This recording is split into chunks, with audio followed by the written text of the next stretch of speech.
कत्ल जो है वो सिर्फ एक इंसान का कत्ल नहीं होता बल्कि पूरी इंसानियत का कत्ल होता है। कितने टॉक्सिक हैं आप खुद अंदाज़ा करें कि आप कितनी टॉक्सिसिटी फैला रहे हैं। और ऐसे दिनों में कत्ल हुआ है जिन दिनों में उस पुल को लेके इतनी टेंशन और इतने मामलात चल रहे हैं। ठीक, किसी की ज़िंदगी यार ख़त्म हो जाना ये छोटी बात नहीं होती। कि दिन के टाइम तो लोग गुजर ही रहे होते हैं वहाँ से, लेकिन शाम के टाइम मैं इमेजिन कर सकता हूँ कि वहाँ पे कितना मतलब खौफ वाला मंजर होता होगा, क्योंकि वो बैकवर्ड एरिया है। अस्सलाम वालेकुम जी, उम्मीद करता हूँ कि आप सब खैर खैरियत से होंगे। तो मेरा नाम है ज़ीशान और आप देख रहे हैं Zeeshan Farooq vlogs YouTube channel. तो आज की वीडियो बड़ी इंपॉर्टेंट है जी।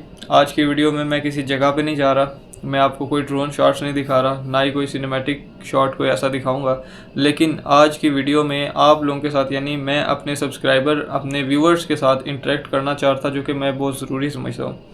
जैसा कि थंबनेल से आपने देखा कि एक बहुत ही अफसोसनाक वाक़या रूनुमा हुआ, उसके हवाले से भी हम आगे चल के डिस्कस करेंगे। लेकिन उससे पहले कुछ ऐसी बातें हैं जो आपको बताना या आपसे डिस्कस करना बहुत अहम है, बहुत ज़रूरी है। आपको पता ही है लारे पुल वाले टॉपिक पे ऑलरेडी मैं 2 वीडियोस क्रिएट कर चुका हूँ, पार्ट 1 और पार्ट 2, और ये उसका कह लें पार्ट 3 है, या फिर ये उस वीडियो का सबसे आखिरी हिस्सा है। इसके बाद मैं इस टॉपिक पे मेरे ख्याल में अब मैं वीडियो नहीं बनाऊँगा।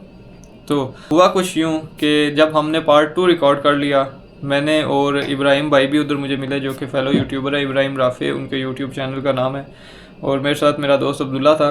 हम वहाँ से जैसे ही निकले अपना काम मुकम्मल करके, और हमें ऐसे ही लग रहा था कि हमने अपना सारा काम कर लिया, जो कुछ हम दिखा सकते थे, जो कुछ हम इंफॉर्मेशन आप तक पहुँचा सकते थे वो हमने दे दी।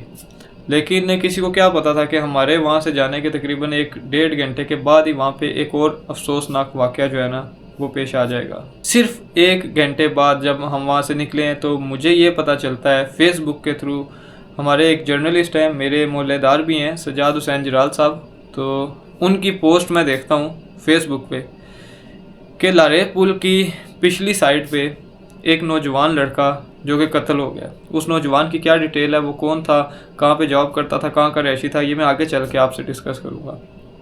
तो जब मैंने ये खबर सुनी ना तो एक दफ़ा मैं हिल के रह गया कि तकरीबन यार 1 घंटा पहले ही हम वहाँ से आए हैं। हालांकि वो जगह थोड़ी सी इस तरह की है कि बैकवर्ड एरिया है, तो थोड़ा सा तो बंदे को होता है कि यार अभी अभी हम वहाँ से आए और वहाँ पे एक कत्ल हो गया, और बड़े पुरअसरार तरीके से वहाँ पे कोई कत्ल हुआ है।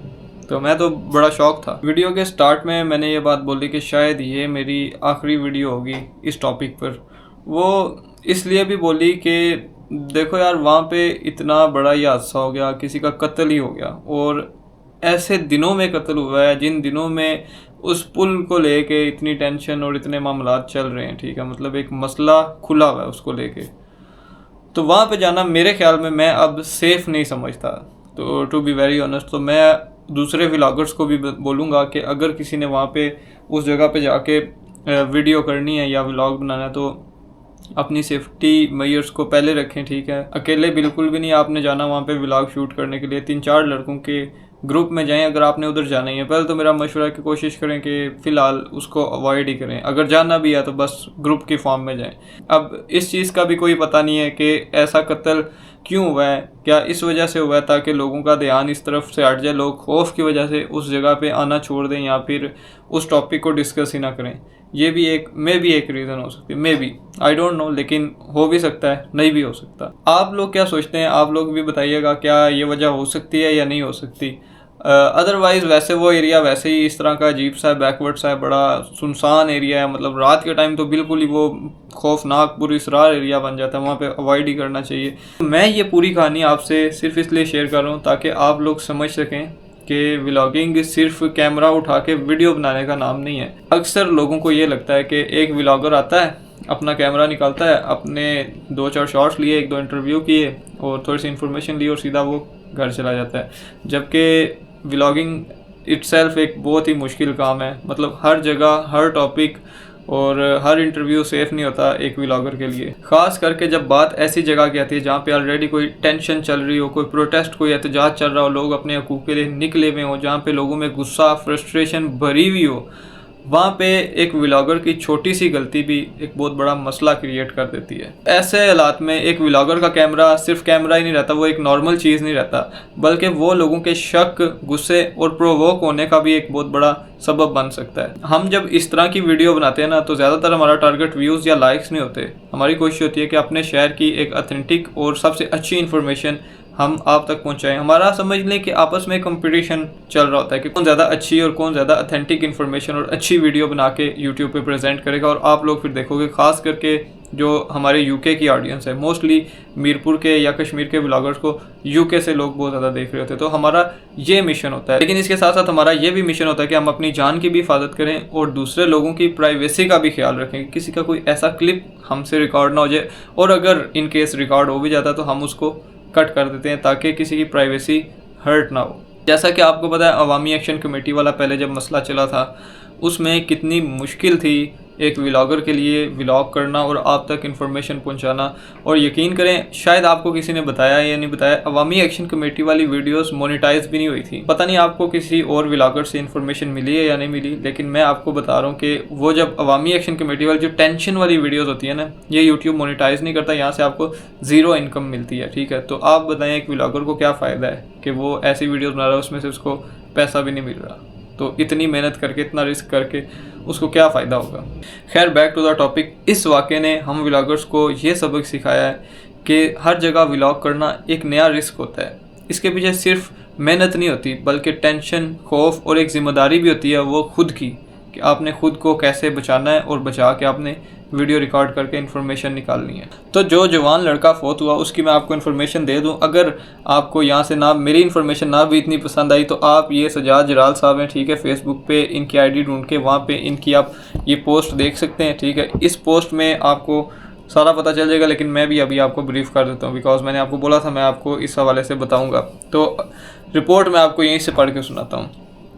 अफजलपुर लारे पुल की दूसरी जानिब दरिया के नज़दीक नौजवान कत्ल। थाना अफजलपुर पुलिस मौका पर पहुंच गई और तफ्तीश का आगाज़ कर दिया। नौजवान का नाम नुमान और एमसीबी बैंक शेचियां ब्रांच में सर्विस कस्टमर ऑफिसर था और दरिया की दूसरी तरफ आड़ा बढ़ार जेलम का रिहायशी था। ज़राए के मुताबिक पंजाब पुलिस भी मौके पर पहुंच गई थी और नौजवान की लाश अपनी तहवील में लेकर तफ्तीश का आगाज़ कर दिया।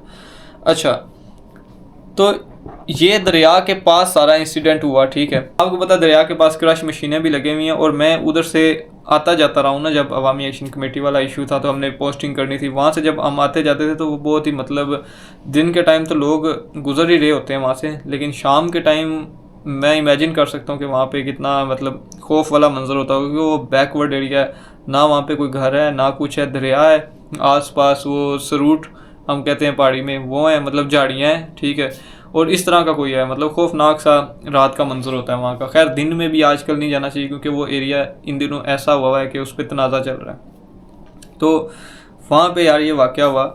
जो जवान लड़का इस वाक़े में अपनी जान गंवा बैठा, अल्लाह ताला उसको जन्नतुल फिरदौस में आला मुकाम दे और उसके वालिदैन को भी सब्र जमील अता फरमाए, क्योंकि एक कत्ल जो है वो सिर्फ एक इंसान का कत्ल नहीं होता, बल्कि पूरी इंसानियत का कत्ल होता है। किसी की ज़िंदगी यार ख़त्म हो जाना ये छोटी बात नहीं होती। किसी से पता नहीं कितनी आसें उम्मीदें जुड़ी होती हैं घर वालों की। तो मैं आपसे बीइंग अ व्लॉगर एक रिक्वेस्ट करता हूँ आज, कि जब आप हमारी वीडियो देखते हैं ना, मैं नहीं बल्कि किसी भी व्लॉगर की इस टाइप की वीडियो देखते हैं कि वो किसी पुल पे जाके वीडियो बना रहा है, या वो किसी कहीं पे कोठियाँ गिरी हुई हैं वहाँ पे जाके वीडियो बना रहा है, और आप उसको सिर्फ एज आ कंटेंट ना देखें, उसके पीछे की मेहनत, उसके पीछे के रिस्क, इस सब चीज़ों को भी आप देखा करें और फिर उस हिसाब से अगले बंदे को कमेंट किया करें। अल्हम्दुलिल्लाह मुझे तो ऐसा कोई नेगेटिव अभी कमेंट नहीं आया, लेकिन कुछ वीडियोस थी दूसरे यूट्यूबर्स की, मैंने उन पे देखा लोगों ने बड़े बड़े नेगेटिव कमेंट किए थे, बजाय इसके कि वो उनको मोटिवेट करते या उनकी हौसला अफजाई करते।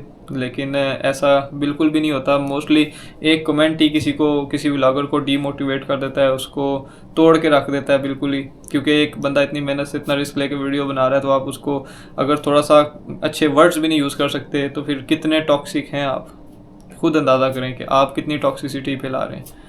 तो बस यार यही आज की वीडियो थी। मैं मज़ीद आपसे क्या बात करूं। आप सोच रहे होगे आज इसने बड़ी टी शर्ट पहनी हुई और बाहर तो आजकल बड़ी सर्दी, आज तो समझ ले जैसे मीरपुर में बर्फ़ पड़ रही थी। तो मैं अपने घर में हूँ, तो घर में मतलब हीट होती है तो इतना बंदे को फील नहीं होता। तो बाकी बस यार यही थी आज की वीडियो। चैनल को अगर आपने सब्सक्राइब नहीं किया तो सब्सक्राइब कर लें। इंशाल्लाह आपसे मिलूँगा किसी नेक्स्ट वीडियो में, किसी नेक्स्ट व्लॉग के साथ। तब तक के लिए मुझे दें इजाज़त। अल्लाह हाफिज़।